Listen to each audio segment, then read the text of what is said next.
Hello friends, PSC codes and ട്രിക്സിൻ്റെ പുതിയൊരു വീഡിയോയിലേക്ക് എല്ലാവർക്കും സ്വാഗതം. ഇന്നത്തെ ക്ലാസ്സിൽ ഇക്കഴിഞ്ഞ 16-ാം തീയതി നടന്ന എക്സാമിലെ മലയാളത്തിൻ്റെ ചോദ്യങ്ങളാണ് നോക്കുന്നത്.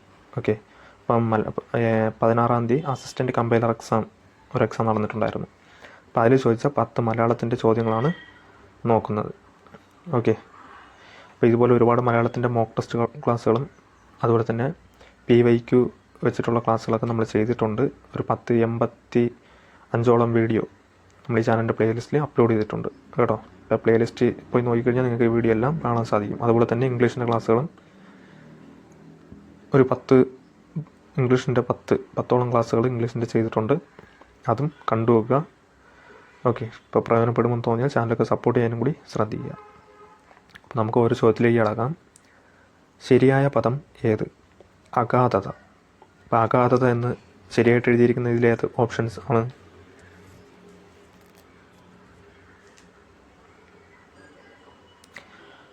ഓപ്ഷൻ എ ആണല്ലേ. ഓപ്ഷൻ എ ആണ് ആൻസർ. ഓപ്ഷൻ എ ആണ് അഗാധത. മലന്നതായാണ് കേട്ടോ. മലന്നതായാണ് കറക്റ്റ്. അപ്പോൾ അഗാധത എങ്ങനെ എഴുതിയിരിക്കണേന്ന് ശ്രദ്ധിച്ചോളണം.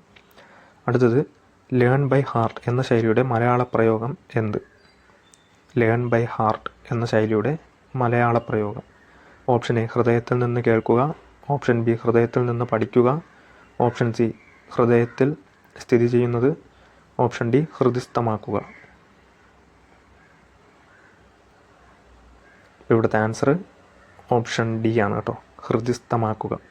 ലേൺ ബൈ ഹാർട്ട് എന്ന ശൈലിയുടെ മലയാള പ്രയോഗം ഹൃദിസ്ഥമാക്കുക എന്നതാണ്. ഓപ്ഷൻ ഡി ആണ് ആൻസർ, ഹൃദിസ്ഥമാക്കുക. അടുത്തത് ജന്മം മുതൽ എന്നതിൻ്റെ ഒറ്റപ്പദം ഏത്? ജന്മം മുതൽ എന്നതിൻ്റെ ഒറ്റപ്പദം. ഇപ്പോൾ ഈ തന്നിരിക്കുന്നതിൽ ജന്മം മുതൽ എന്നതിൻ്റെ ഒറ്റപ്പദം ഏതാണ്? ഓപ്ഷൻസ് ജന്മനാൽ, ആജന്മം, ജന്മം കൊണ്ട്, ജന്മാന്തരം. ഇപ്പോൾ ഇവിടുത്തെ ആൻസർ ഓപ്ഷൻ ബി ആണ്, ആജന്മം കേട്ടോ. ആജന്മം. ജന്മം മുതൽ എന്നതിൻ്റെ ഒറ്റപ്പദം ആജന്മം. അടുത്ത ചോദ്യം, മഞ്ഞ് എന്ന പദത്തിൻ്റെ പര്യായ പദം അല്ലാത്തത് ഏത്? മഞ്ഞ് എന്ന പദത്തിൻ്റെ പര്യായം അല്ലാത്ത പദം. ഓപ്ഷൻസ് ഹിമം, തുഷാരം, നിഹാരം, ഹരിണം. അപ്പോൾ ഇത് ഒരുപാട് തവണ ചോദിച്ചിട്ടുണ്ട് കേട്ടോ. ഈ മഞ്ഞിൻ്റെ പര്യായ പദങ്ങൾ ഒരുപാട് തവണ എക്സാമിന് കണ്ടിട്ടുണ്ട്. ഇപ്പോൾ ശ്രദ്ധിച്ചോളണം. അപ്പോൾ ഇവിടെ മഞ്ഞ് എന്നതിൻ്റെ പര്യായ പദം അല്ലാത്തതാണ് ചോദിച്ചിരുന്നത്. ഓപ്ഷൻ ഡി ആണ് ആൻസർ കേട്ടോ. ഓപ്ഷൻ ഡി ഹരിണം. ഹരിണം എന്ന് വെച്ച് കഴിഞ്ഞാൽ മാനാണ്. ഹരിണം എന്നതിൻ്റെ അർത്ഥം മാനാണ്. അപ്പം ഹിമം, തുഷാരം, നീഹാരം ഇതിൻ്റെയൊക്കെ അർത്ഥം മഞ്ഞാണ്. ഹരിണം എന്നതിൻ്റെ അർത്ഥം മാൻ എന്നാണ്. മാൻ.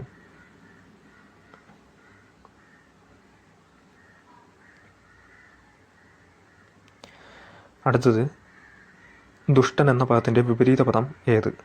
ദുഷ്ടൻ എന്ന പദത്തിൻ്റെ വിപരീത പദം. ഓപ്ഷൻ എ ദുഷ്ടി. ഓപ്ഷൻ ബി ദുഷ്ടൻ. ഓപ്ഷൻ ബി ദുഷ്ടർ. ഓപ്ഷൻ സി ശിഷ്ടൻ. ഓപ്ഷൻ ഡി പാമരൻ. ദുഷ്ടൻ എന്ന പദത്തിൻ്റെ വിപരീത പദം ഏതാണ്? ശിഷ്ടനാണ് അല്ലേ. ഓപ്ഷൻ സി ആണ് ആൻസർ, ശിഷ്ടനാണ്. ദുഷ്ടൻ ശിഷ്ടനാണ്. ഓപ്ഷൻ സി ആണ് ആൻസർ, ദുഷ്ടൻ ശിഷ്ടൻ. അടുത്ത ചോദ്യം, വിള പുറത്തിട്ട് വേലി കെട്ടരുത് എന്ന പഴഞ്ചൊല്ലിൻ്റെ അർത്ഥം എന്താണ്? വിള പുറത്തിട്ട് വേലി കെട്ടരുത് എന്ന പഴഞ്ചൊല്ലിൻ്റെ അർത്ഥം. ഓപ്ഷൻ എ വിളയെ ശരിയായി സംരക്ഷിക്കുന്നു. ഓപ്ഷൻ ബി വേലി നല്ല ബലമുള്ളതായിരിക്കണം. ഓപ്ഷൻ സി പ്രധാനപ്പെട്ടതിനെ പുറന്തള്ളരുത്. ഓപ്ഷൻ ഡി വിള നന്നാവാൻ വേലി കെട്ടണം. ഇപ്പോൾ വിള പുറത്തിട്ട് വേലി കെട്ടരുത് എന്ന പഴഞ്ചൊല്ലിൻ്റെ അർത്ഥം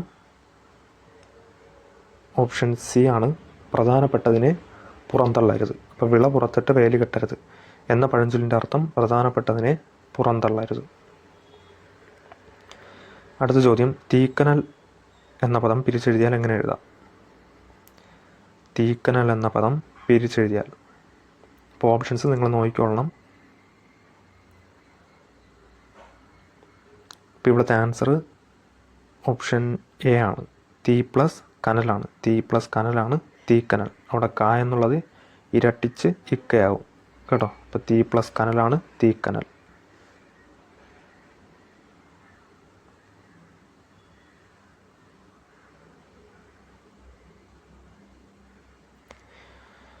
അടുത്ത ചോദ്യം, നായകൻ എന്ന പദത്തിൻ്റെ സ്ത്രീലിംഗം ഏത്? നായകൻ എന്ന പദത്തിൻ്റെ സ്ത്രീലിംഗം. ഓപ്ഷൻ എ മഹതി, ഓപ്ഷൻ ബി നേത്രി, ഓപ്ഷൻ സി നായിക, ഓപ്ഷൻ ഡി നായകി. നായകൻ എന്ന പദത്തിൻ്റെ സ്ത്രീലിംഗം. സിമ്പിൾ ചോദ്യമാണ്, ഇതിനു മുമ്പ് ചോദിച്ചിട്ടുള്ളതാണ്. ഓപ്ഷൻ സി ആണ് ആൻസർ. നായകൻ, നായിക. കേട്ടോ, നായകൻ എന്ന പദത്തിൻ്റെ സ്ത്രീലിംഗം നായികയാണ്. നായകൻ, നായിക. അടുത്ത ചോദ്യം, ശബ്ദം എന്നർത്ഥം വരുന്ന പദം എന്നർത്ഥം വരാത്ത പദം ഏത്? ശബ്ദം എന്നർത്ഥം വരാത്ത പദം. ഓപ്ഷൻസ് രവം, ധ്വനി, സ്വനം, വാണി.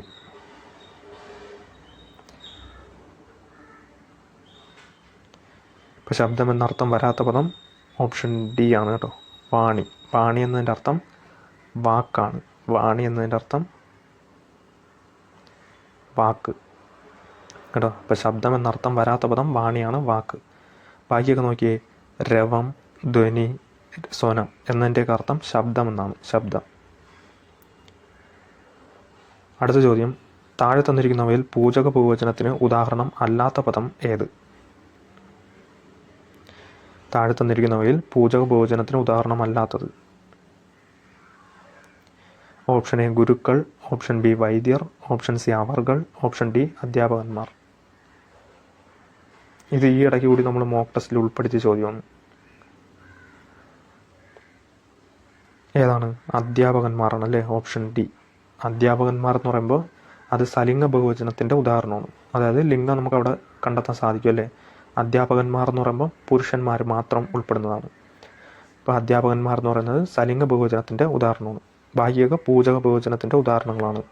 ഗുരുക്കൾ, വൈദ്യർ, അവർകൾ, ഇത് മൂന്നും പൂജക ബഹുവചനത്തിൻ്റെ ഉദാഹരണങ്ങളാണ്. അപ്പോൾ ഇതുകൂടാതെ സ്വാമികൾ, അതുപോലെ താങ്കൾ, നിങ്ങൾ, ഇതെല്ലാം പൂജക ബഹുവചനത്തിൻ്റെ ഉദാഹരണങ്ങളാണ്.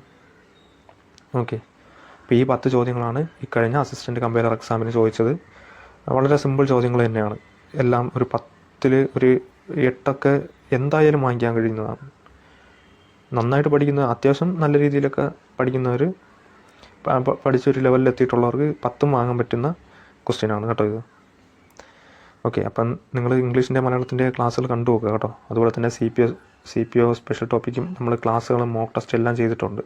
അപ്പോൾ ചാനലിൻ്റെ പ്ലേലിസ്റ്റിൽ പോയി കഴിഞ്ഞാൽ അതും നിങ്ങൾക്ക് കാണാൻ സാധിക്കും. ഓക്കെ, അപ്പോൾ വീഡിയോസ് കണ്ടു നോക്കുക. പ്രയോജനപ്പെടുമെന്ന് തോന്നിയാൽ ചാനലൊക്കെ ഒന്ന് സപ്പോർട്ട് ചെയ്യാനും കൂടി ശ്രദ്ധിക്കുക. പുതിയൊരു വീഡിയോയുമായി കാണുന്നവരെ ഗുഡ് ബൈ.